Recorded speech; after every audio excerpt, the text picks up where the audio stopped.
Boa noite, bem-vindos ao On The Record, programa de entrevistas aprofundadas da I24 News em inglês. À medida que Israel se aproxima de mais uma rodada de eleições, vamos dedicar alguns dos próximos episódios a questões internas, que muitas vezes são negligenciadas em um ciclo de notícias que muda rapidamente e não chegam às manchetes. O programa de hoje vai focar na comunidade drusa de Israel, que representa pouco mais de 1,5% da população do país, mas serve em grande número nas forças de defesa de Israel. A taxa de alistamento entre os drusos israelenses está acima de 80% em comparação com menos de 75% entre a população em geral.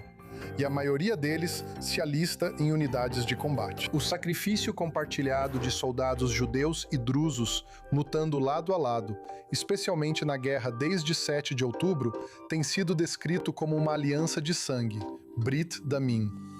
Apesar dessa aliança histórica e profundamente enraizada, muitos drusos em Israel acreditam que são vistos pelo Estado apenas como parceiros no sacrifício, sem desfrutar de direitos iguais.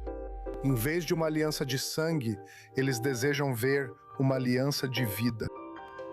Para discutir os desafios e oportunidades atuais enfrentados pela comunidade drusa de Israel hoje, estou acompanhado por Amir Kinifes.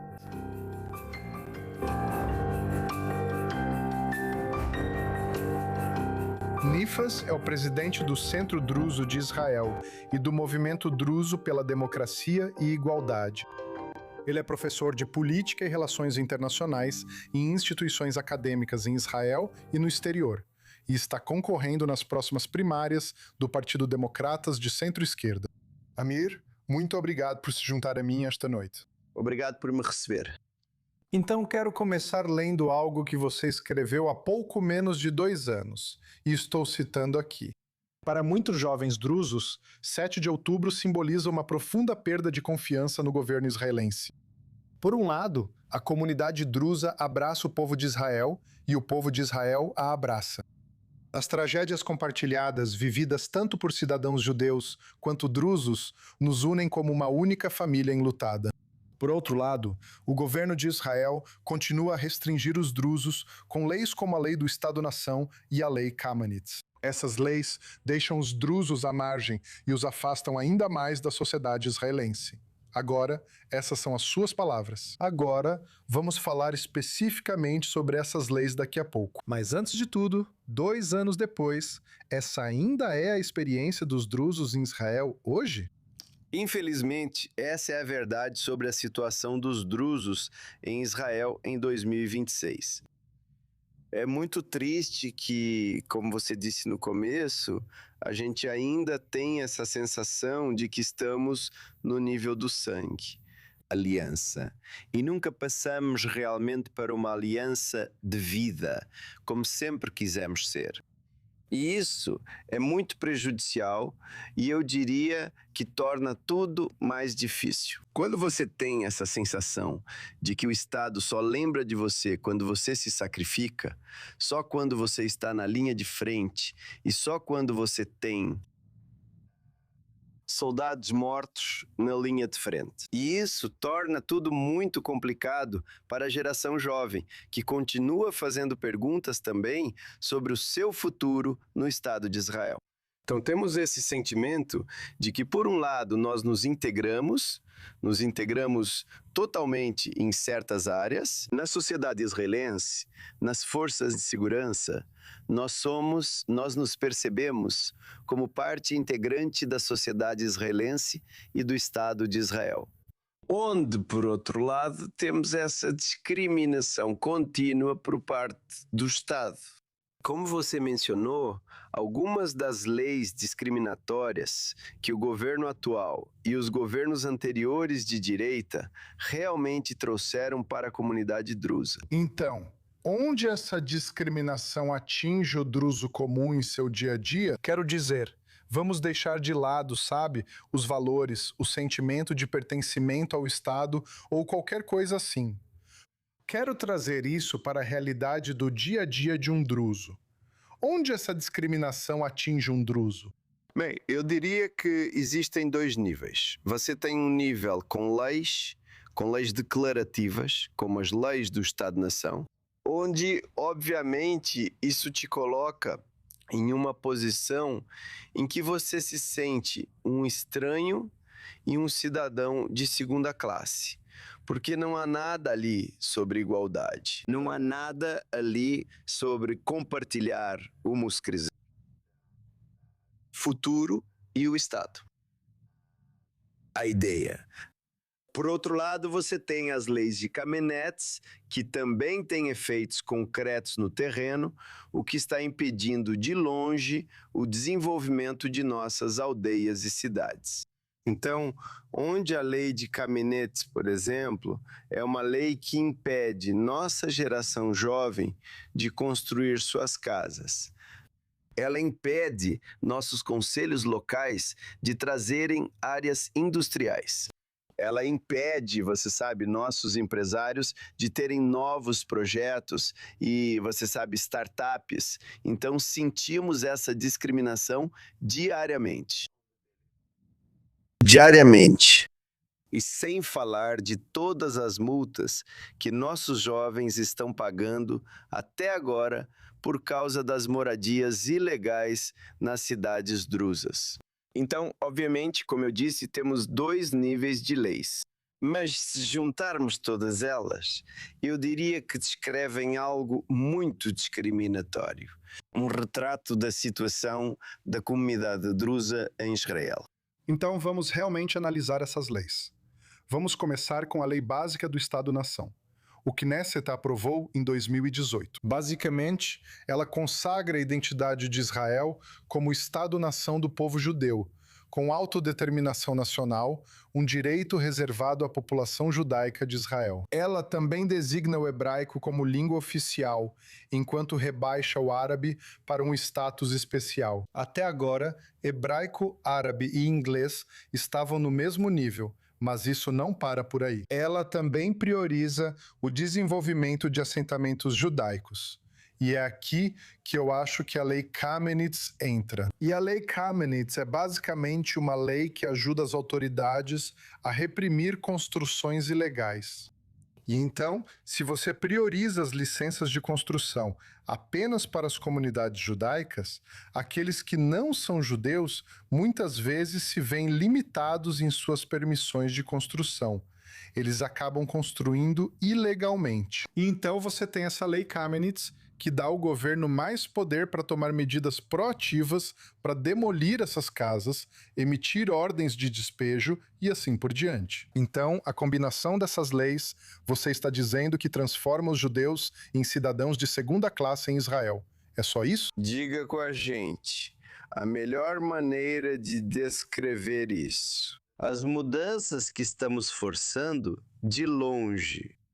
E a diferença entre a Declaração de Independência e as leis do Estado-nação. Se pegarmos esses dois, eu diria, manifestos, então nós temos, na Declaração de Independência, está claramente escrito que Israel é um Estado judeu que garante direitos iguais aos seus cidadãos, independentemente de seu sexo, gênero, raça e cor. Já a lei de Estado-nação, que fala apenas sobre o caráter judaico do Estado. O que temos pedido nos últimos anos, basicamente, é que haja uma palavra na lei do Estado-nação: igualdade. Porque para Amir, como neto do primeiro membro do Knesset, ok? E um dos líderes drusos que incentivou a integração dos jovens drusos nas forças de segurança e nas FDI nos anos 50. Amir, que serviu nas unidades Barashvutz, Amir, que se via como totalmente israelense e parte dessa sociedade e desse Estado de Israel. Perguntando, eu me pergunto como as leis do Estado-nação realmente apresentam, ok, meus sentimentos em relação ao Estado de Israel, onde posso me ver como um israelense não judeu no Estado de Israel. Mas a questão sobre a lei do Estado-nação é que ela fala sobre autodeterminação nacional. Agora, os drusos, a terra natal dos drusos, não está apenas em Israel. também está no Líbano e na Síria. E, tradicionalmente, os drusos nesses países são conhecidos por serem extremamente leais aos seus países. Então, se você não tem, eu concordo com você. Se você não tem autodeterminação nacional, bem, esse é o ponto. Nós não temos nenhum problema com isso. O fato de que a lei do Estado-nação fala sobre o direito de autodeterminação do povo judeu e o fato de que Israel é um país judeu, não há dúvida sobre isso. Nós não contestamos esse ponto. O que queremos ver, o que estamos procurando é como um jovem druso que se percebe como parte da sociedade israelense, uma parte integrante do Estado de Israel, como ele se vê e se percebe através de uma lei como essa. Entender? Então é por isso que sugerimos que, se a lei do Estado-nação viesse ao final de um processo assim, onde já tivéssemos leis que falam sobre igualdade, leis que tratam de direitos iguais para as minorias. E então, se tivermos a lei do Estado-nação, não teremos nenhum problema com ela como lei. O problema é que passamos de uma situação, temos uma lei que oferece um tipo de igualdade que é a Declaração de Independência. Então, 74 anos depois, você tem as leis do Estado-nação que falam apenas sobre os aspectos judaicos do Estado de Israel. Então você quer ver a palavra igualdade. Exatamente. Porque veja, não há, não há, não há, não. Mas veja, há um ponto importante no qual também precisamos focar.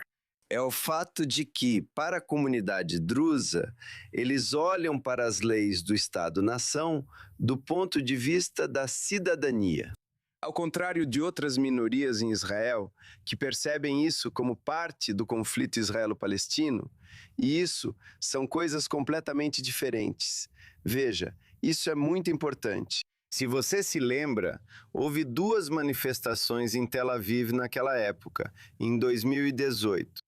Então houve a manifestação dos drusos, onde basicamente eles pediam pela palavra igualdade dentro da lei do Estado-nação, enquanto a outra manifestação que aconteceu uma semana depois falava muito mais sobre como as leis do Estado-nação influenciam o conflito israelo-palestino.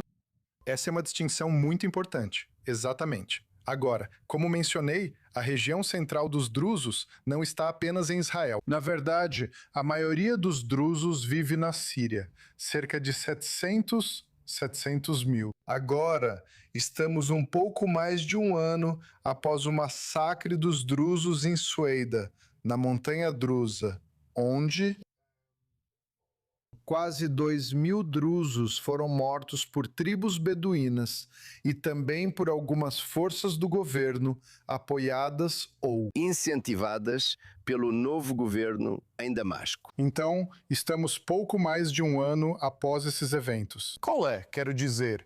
Você pode compartilhar sobre a situação atual dos drusos na Síria hoje e a relação deles com Damasco um ano depois?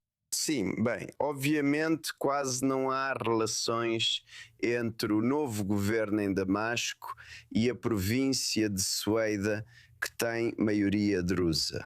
E nós precisamos entender isso. A comunidade drusa em Sueida, liderada pelo cheque Salman al-Rajari, seu líder político, tem uma desconfiança muito profunda em relação ao novo governo em Damasco. Na verdade, eles percebem como se fossem milícias do ISIS e grupos islâmicos fundamentalistas, extremistas islâmicos, que tomaram o controle de Damasco. E, portanto, eles não estão dispostos a negociar com o novo governo em Damasco. Por outro lado, você entende bem isso? O novo governo em Damasco percebe a comunidade drusa em Sueida e sua liderança como um grupo que, obviamente, se alinhou com o Estado de Israel. E isso torna toda a situação muito complicada. A ponto de que, se você teve a chance de ler o relatório recente das Nações Unidas, escrito pelo enviado para a província de Sueda E ele escreveu claramente: não há praticamente nenhum progresso no relacionamento entre a província de Sueda e o novo governo em Damasco. E há uma desconfiança clara entre os dois lados, a ponto que ele não consegue prever nenhum progresso no futuro próximo entre eles. Agora, Israel se envolveu não só retoricamente, mas também militarmente para proteger a comunidade drusa no sul da Síria. Até que ponto em Damasco? Eles estão dizendo que a intervenção de Israel em seus assuntos internos está dificultando a obtenção de um acordo para evitar confrontos entre Israel e a Síria. Mas o primeiro-ministro Netanyahu diz continuamente, inclusive hoje, que Israel nunca abandonará seus irmãos drusos na Síria. Verdade. Você acha que isso é algo que Netanyahu também estava usando antes das próximas eleições para tentar atrair o voto dos drusos em favor dele? Bem, eu tenho grandes dúvidas sobre, você sabe, a atitude do governo atual em relação à província de Sueida e à comunidade drusa na Síria. Porque se voltarmos por um minuto a julho de 2025, nós entendemos isso. A intervenção israelense, ou intervenção das Forças de Defesa de Israel, veio apenas 48 horas depois que as novas forças do governo atacaram a província de Sueida, o que resultou em 1.700 cidadãos drusos mortos naquela época. E a outra coisa é que todos nós continuamos perguntando, já se passou mais de um ano desde então. Então, o que o Estado de Israel fez para apoiar a comunidade drusa na Síria? Então, depois de todas essas promessas do lado do primeiro-ministro e do governo atual, não vimos nenhum desenvolvimento real na situação dos drusos na Síria. E isso é muito triste porque, de muitas maneiras, isso faz com que aqueles que discordam dessa intervenção do lado israelense, voltem para as mãos do novo governo extremista em Damasco. Por outro lado, isso reduz a confiança entre a liderança da província de Sueida e Israel. Então, minha expectativa é que a intervenção de Israel nos assuntos drusos na Síria deveria ser muito maior do que o governo israelense fez até agora. Mas há outro ponto sobre o qual precisamos ser honestos. É algo que precisamos entender. É do interesse de Israel, antes de tudo, que a comunidade drusa no sul da Síria viva em paz e esteja segura. Porque eles ficam basicamente na nossa fronteira norte e eles são a linha de frente para Israel.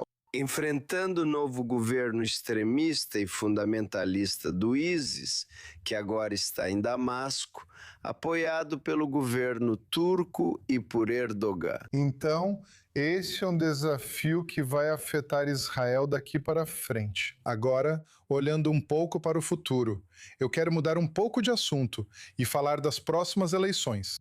Você está concorrendo na eleição primária do próximo mês pelo Partido Democrata sob a liderança de Yair Golan.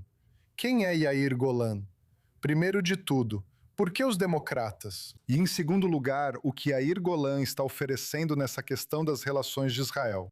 O equilibrar as relações entre os irmãos drusos na Síria, mas também tentar, de certa forma, promover relações positivas e construtivas com este governo na Síria. Ok, bem, eu vou responder às duas partes da sua pergunta. A primeira parte, eu tenho que dizer que o Partido Democrata representa os valores, meus valores e minhas visões para o futuro do Estado de Israel de muitas maneiras. Mas, antes de tudo, é pelo fato de que ele apresenta o caminho que eu quero ver. Israel como um Estado democrático e liberal. E é um Estado que oferece direitos iguais para todos os seus cidadãos, dentro do espírito da Declaração de Independência. Então, isso é muito importante para mim. E isso, posso dizer, é provavelmente o principal motivo pelo qual agora estou concorrendo a uma vaga pelo Partido Democrático.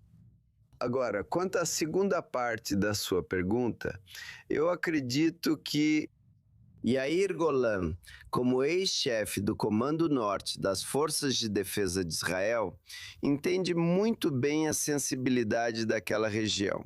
Entende muito bem como é importante que a comunidade drusa no sul da Síria viva com segurança e em paz. E como eles poderiam ser nossa linha de frente e nossa proteção contra o governo extremista em Damasco.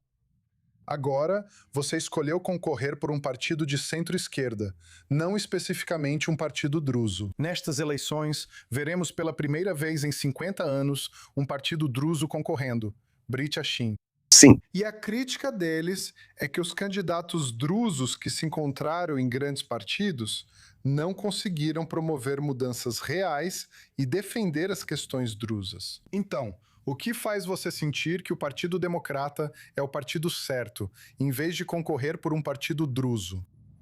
Bem, antes de tudo, Eu não posso concordar com uma afirmação dessas. Porque se você olhar para a comunidade drusa e fizer uma comparação entre a situação deles em 1948 e em 2026, acho que podemos entender a diferença em tantas áreas da vida dentro da comunidade drusa, seja na educação, saúde, transporte, desenvolvimento das cidades deles e tantas outras áreas onde você pode ver a mudança que ocorreu nas cidades drusas durante esses anos.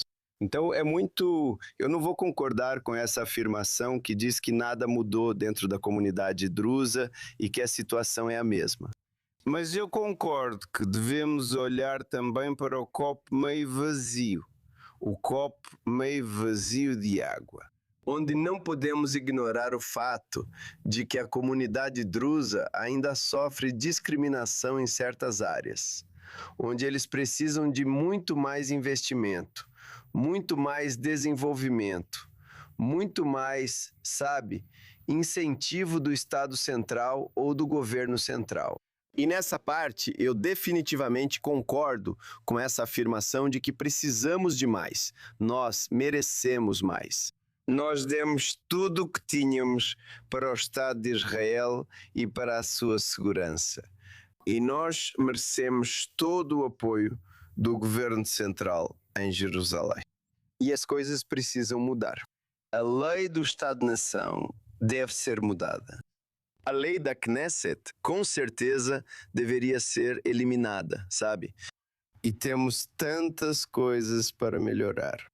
E é por isso que também estou concorrendo a uma vaga pelo Partido Democrata, porque eu realmente acredito que este é o partido onde podemos fazer de Israel um lugar melhor para todos os seus cidadãos, incluindo a comunidade drusa. E isso é o mais importante. E uma vez que você tenha um governo que veja seus cidadãos como iguais, então, obviamente, a situação da comunidade drusa, assim como a de todos os outros cidadãos, mudará automaticamente. posição clara, obrigado.